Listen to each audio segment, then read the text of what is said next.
Hare Rama, Rama Rama, Hare Hare. Hare Krishna, Krishna Krishna, Hare Hare. Hare Rama, Rama Rama, Hare Hare. Hare Krishna, Krishna Krishna, Hare Hare. Hare Rama, Rama Rama, Hare Hare. Hare Krishna, Krishna Krishna, Hare Hare. Chapter 7. Shri Shuka Uvacha Bharatasya Mahabhagavato Yada Bhagavatavani Talaparipalanaya Sanchintitastadhanushasanapara Panchajanim Vishwarupa Duhitara Mupaye me. Sukadeva Goswami continued speaking to Maharaja Parikshit. My dear King Bharata, Bharata Maharaja was a topmost devotee, following the orders of his father, who had already decided to install him on the throne. He began to rule the earth accordingly. When Bharata Maharaja ruled the entire globe, he followed the orders of his father and married Panchajani, the daughter of Vishwarupa.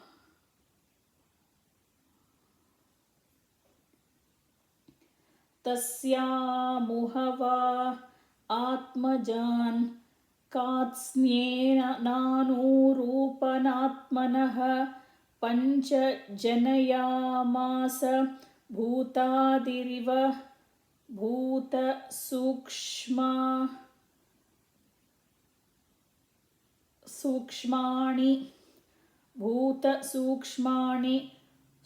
sumatim Rashtrabhrutam Sudarshana Mavaranam Dhumraketumiti. Just as the false ego creates the subtle sense objects, Maharaja Bharata created 5 sons in the womb of Panchajani, his wife. These sons were named Sumati, Rashtrabhrata, Sudarshana, Avarana, and Dhumaketu.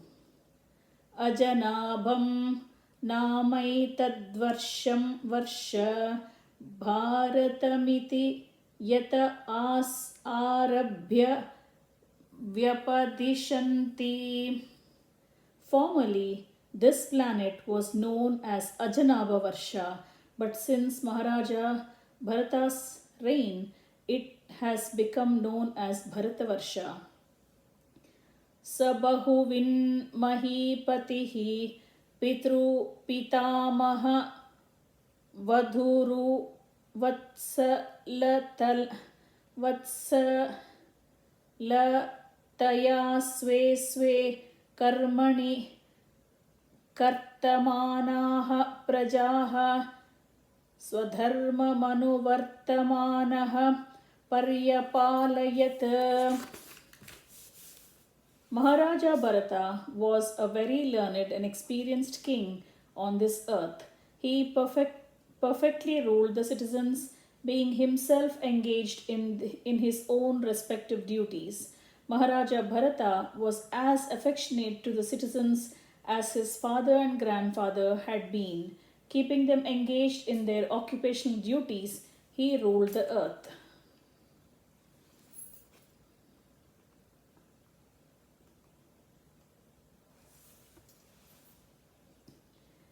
Ije cha bhagavantam yajna kraturupam kratubhiruchavachaihi shraddhaya hrutagnihotra dharsha purnamasa chaturmasya pashusomanam prakruti vikruti bhiranusavanam chaturhotra vidhina. With great faith, King Bharata performed various kinds of sacrifice. He performed the sacrifices known as Agnihotra, Darsha, Purnamasa, Chaturmasa, Pasu Yajna, wherein the horse is sacrificed, and Soma Yajna, wherein a kind of beverage is offered. Sometimes these sacrifices were performed completely and sometimes partially. In any case, in all the sacrifices, the regulations of Chaturhotra were strictly followed. In this way, Bharata Maharaja worshipped the Supreme Personality of Godhead.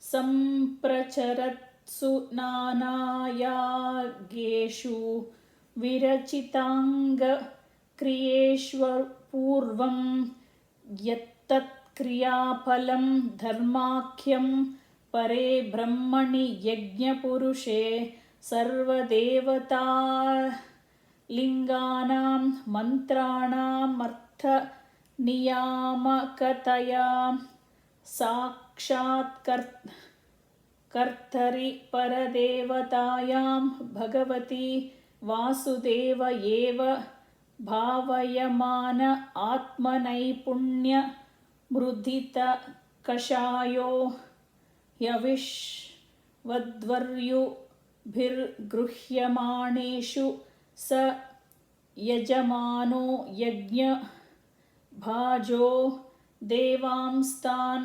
पुरुषावयवेष्वभ्यध्यायत.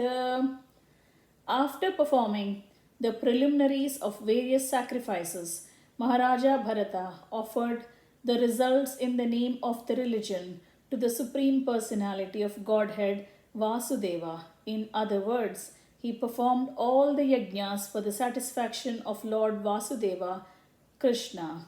Maharaja Bharata thought that since the demigods were different parts of Vasudeva's body, he controls those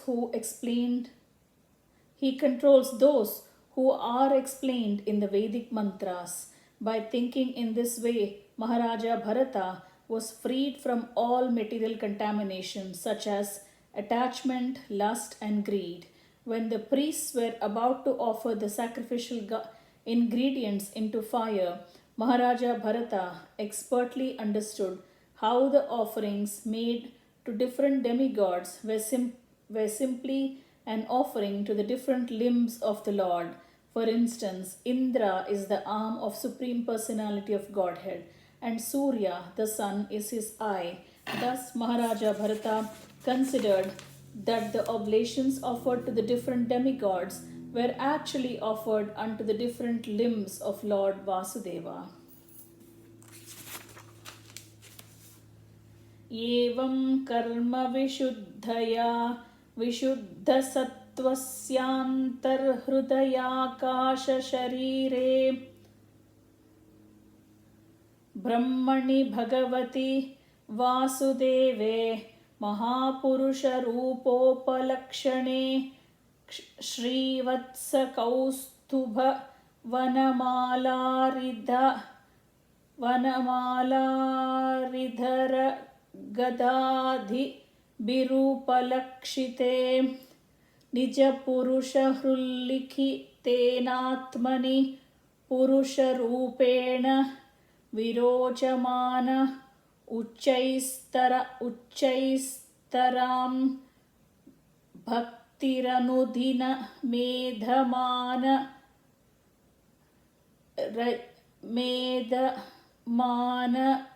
Rayajayata. In this way, being purified by ritualistic sacrifices, the heart of Maharaja Bharata was completely uncontaminated.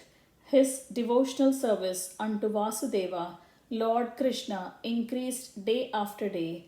Lord Krishna, the son of Vasudeva, is the original personality of Godhead, manifest as the Supersoul, Paramatma, as well as the impersonal Brahman. Yogis meditate upon the localized Paramatma situated in the heart.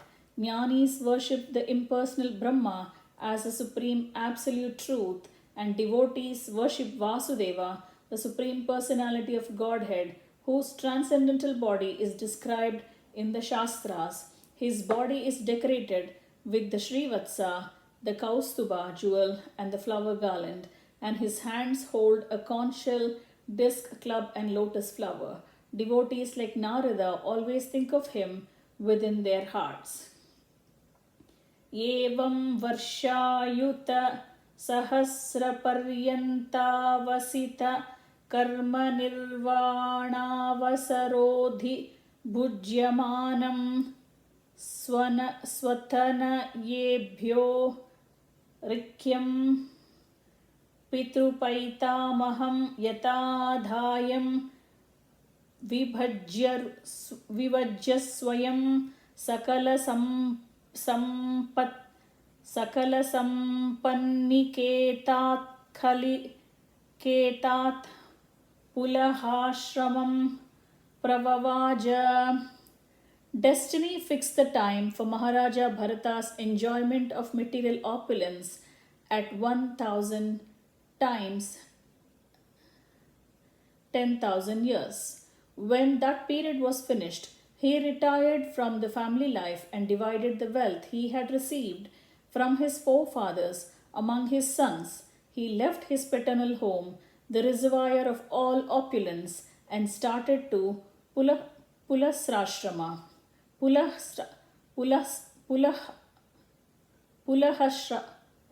Ashrama, which is situated in Haridwar. The Salagrama Shilas are obtainable there. Pulaha Ashrama. Pulaha Ashrama. They're talking about Muktinath. Yatra havav bhagavan hariradhyapi tatratyanam nijajananam vatsalyena sannidhapyata icharupena. I was saying Muktinath because this one says you find Salagrama Shilas there, and you get that only in Gandaki river near Muktinath. That is the Pulastya Ashramam. It's actually Pulastya, they're calling it Pulaha here. At Pulaha Ashram, the Supreme Personality of Godhead, Hari, out of his transcendental affection for his devotee, became visible to his devotee, satisfying his devotee's desires. Yatra shramapadan yubhayato na chakraishchakranadhinama sarit pravara sarvatah pavitri karoti. In Pulaha Ashram, in the Gandaki river, which is the best of all rivers, the Salagrama Shila, the marble pebbles, purify all those places. On each and every marble pebble, up and down, circles like navels are visible. Tasmin vavakilasa ekalaha Pulahashramopavane vividha kusuma kisalayatulasi kambubhihi kandamula palopaharaischa samihamano bhagavata aradhanam vivikta uparata Vishayabhilasha upabhrutopashamah param nirvrittimavapa. In the gardens of Pulaha Ashrama, Maharaja Bharata lived alone and collected a variety of flowers, twigs and tulasi leaves. He also collected the water of Gandaki river as well as various roots, fruits and bulbs. With these he offered food to the Supreme Personality of Godhead, Vasudeva, and worshipping him, he remained satisfied. In this way, his heart was completely uncontaminated and he did not have the least desire for material enjoyment. All material desires vanished. In this steady position, he felt full satisfaction and was situated in devotional service. Tatetama virata purusha paricharyaya bhagavati pravardhamananuraga bharaduta hridaya shautilyah praharshavegenatmanyudbhidyamana pulaka kulaka औत्कण्ठ्य प्रवृत्त प्रणय बाष्पनिरुद्धा वलोकनयन एवं निज रमणारुण चरणारविन्दानुध्यान परिचित भक्ति योगेन परिप्लुत परमाह्लाद गंभीर हृदय हृदावगाढ़ चिष्णस्तामपि क्रियमाणां भगवत्स पर्याम्न सस्मार.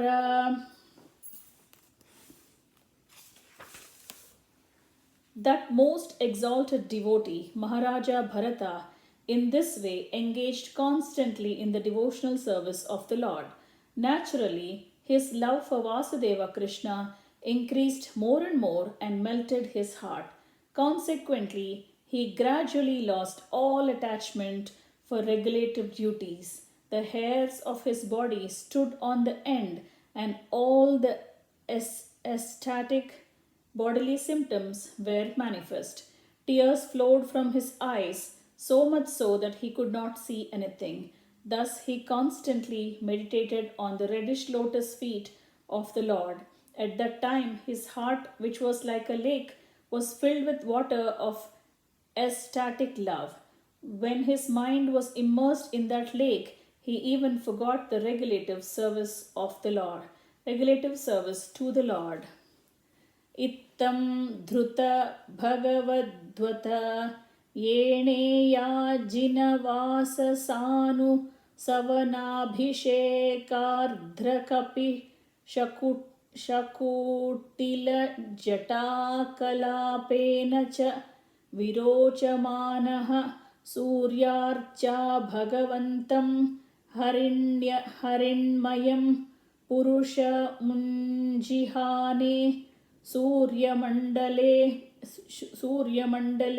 भ्युपतिष्ठन्नेतदुहोवाच.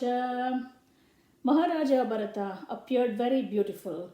He had a wealth of curly hair on his head, which was wet from bathing 3 times daily. He dressed in a deep skin. He worshipped Lord Narayana, whose body was composed of golden effulgence, which resided within the sun. Maharaja Bharata worshipped Lord Narayana by chanting the hymns given in the Rig Veda, and he recited the following verse as the sun rose. Paro rajas saviturjata vedo devasya bhargo manasedam jajana sureta sada पुनराविश्य चष्टे हंसं गृह्णानं दृषदिङ्घिरामिमः. The Supreme Personality of Godhead is situated in pure goodness. He illuminates the entire universe and bestows all benedictions upon his devotees. The Lord has created this universe from his own spiritual potency. According to his desire, the Lord entered this universe as a super soul, and by virtue of his different potencies, he is maintaining all living entities desiring material enjoyment. Let me offer my respectful obeisances unto the Lord, who is the giver of intelligence. Thus ends the chapter entitled The Activities of King Bharata. Hare Rama, Rama Rama, Hare. Hare Krishna, Krishna Krishna, Hare. Hare Rama, Rama Rama, Hare. Hare Krishna, Krishna Krishna, Hare. Hare Rama, Rama Rama, Hare. Hare Krishna, Krishna Krishna, Hare.